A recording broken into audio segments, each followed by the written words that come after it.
Nesse vídeo vamos falar um pouco sobre como surgiram as NRs e fazer um resumo top da NR1, para você que está estudando o que é apenas ter uma noção geral do que ela fala. Então fica comigo que você não irá se arrepender. Olá a todos, eu sou o Isaías Ondossi do canal IVM Engenharia Elétrica e quero mostrar para vocês tudo sobre a NR1. Então primeiro eu quero que vocês entendam um pouco como que ela surgiu. Lá pelo século XIX, o povo da Europa já estava preocupado com essa questão de segurança no trabalho. Lembrem que a Revolução Industrial começou mais ou menos nessa época e levaram aí cerca de 100 anos para começarem a se preocupar realmente com os seus trabalhadores.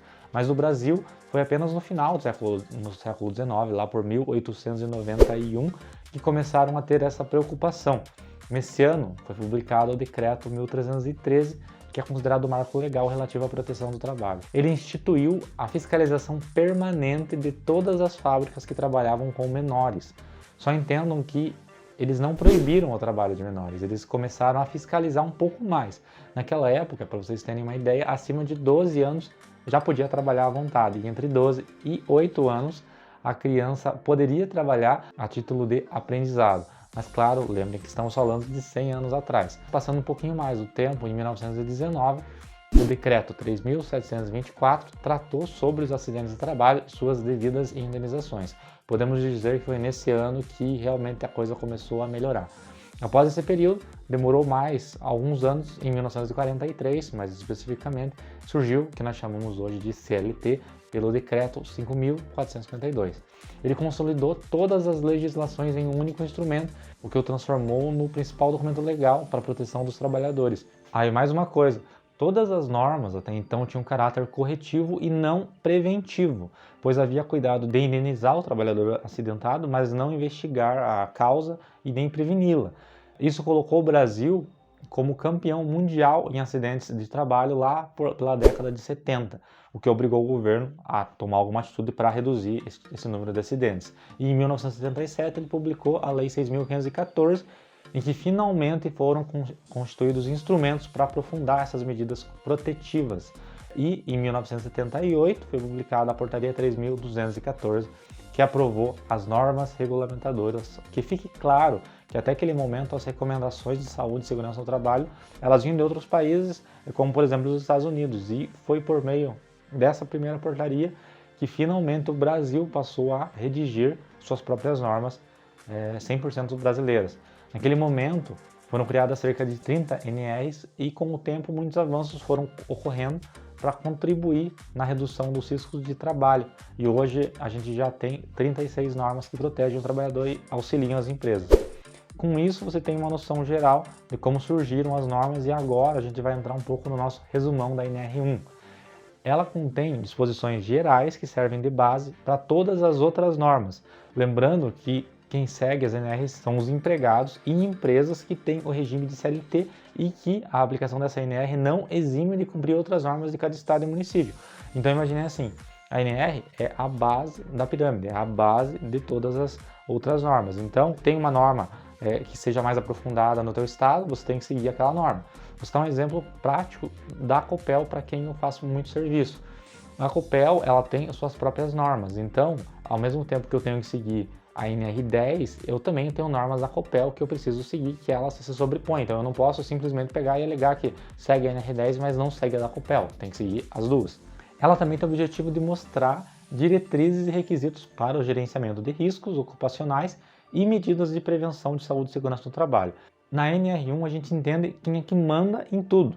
Nesse caso, é a Subsecretaria de Inspeção do Trabalho, a CIT. Ela é responsável por realizar o CAMPAT, fiscalizar o trabalho escravo infantil, inserir no trabalho aprendizes e pessoas com deficiência, é responsável pelo PNSST, pela SST e também é a última instância para tudo sobre saúde e segurança do trabalho. A única coisa que ela não faz é impor penalidade, isso cabe à autoridade regional, beleza? Você entendendo isso, a gente pode partir para os deveres do empregador e do empregado, mas antes se inscreva no canal, porque com isso você sempre vai estar dentro das atualizações e novidades sobre as normas, além de estar informado quando sairá a parte 2 desse vídeo, tá bom? Continuando, cabe ao empregador cumprir e fazer cumprir as NRs, isso é meu básico, mas independente até de ter NR, tem coisas do ponto de vista de segurança que seria o mínimo do mínimo que um empregador deveria fazer o seu funcionário cumprir. E dentro dessas questões, a empresa deve informar aos trabalhadores os riscos ocupacionais e medidas de prevenção coletiva e individual, resultados de exame médico do trabalhador e avaliações ambientais realizadas, realizar a ordem de serviços, permitir que representantes dos trabalhadores, por exemplo, o sindicato, acompanhem a empresa para ver se está seguindo as normas, determinar procedimentos em caso de acidente e ouvir os trabalhadores implementar a eliminação e, se não for possível, a minimização dos riscos no trabalho. E cabe ao trabalhador cumprir as NRs, colaborar com a aplicação delas na empresa, submeter-se aos exames previstos nas normas e usar a EPI. Se ele não cumprir essas questões, isso gera o que a norma chama de ato faltoso, que na prática, basicamente, o trabalhador vai levar uma advertência e, dependendo da quantidade desses atos, isso pode levar até a demissão por justa causa.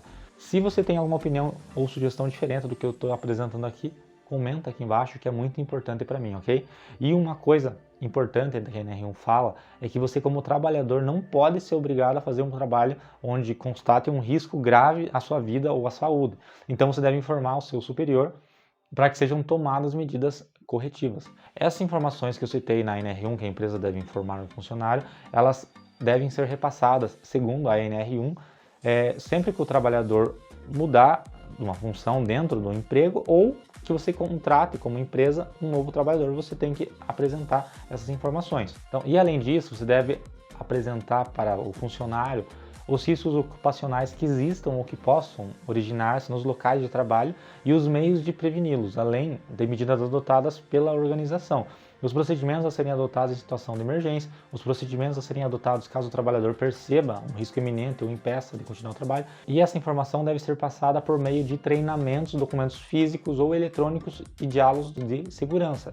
Nesse ponto, a norma ela não exige nenhum tipo de certificado da organização, ela deve apenas apresentar essas informações. Eu, por exemplo, faço muitos orçamentos para outras organizações e na maioria delas, quando eu vou para fazer a visita para o orçamento ou quando eu vou executar a obra, tem o papo ali de segurança, eles apresentam muitas vezes um papelzinho falando o que eu posso e o que não posso fazer dentro da empresa. Às vezes tem um número lá de emergência, tem onde que eu devo ir em caso de incêndio.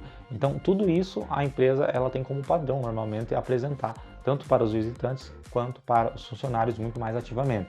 Além do mais, a organização ela deve implementar o PGR, que pode ser por unidade operacional, setor ou atividade, evitar, identificar e classificar, além de prevenir os riscos avaliando o seu nível, aplicar medidas que melhorem a saúde e segurança do trabalhador e também deve consultar os trabalhadores quanto à percepção de riscos ocupacionais, podendo para esse fim ser adotadas as manifestações da CIPA. Já notem aqui que nesse ponto a NR já começa a linkar o assunto lá com a NR5 da CIPA e isso continua ao longo de toda a norma.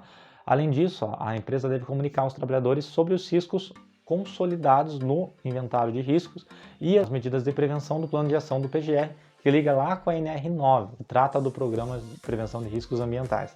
Então esse foi o vídeo de hoje, espero que vocês tenham gostado e se inscrevam no canal para ter a parte 2 e até a próxima.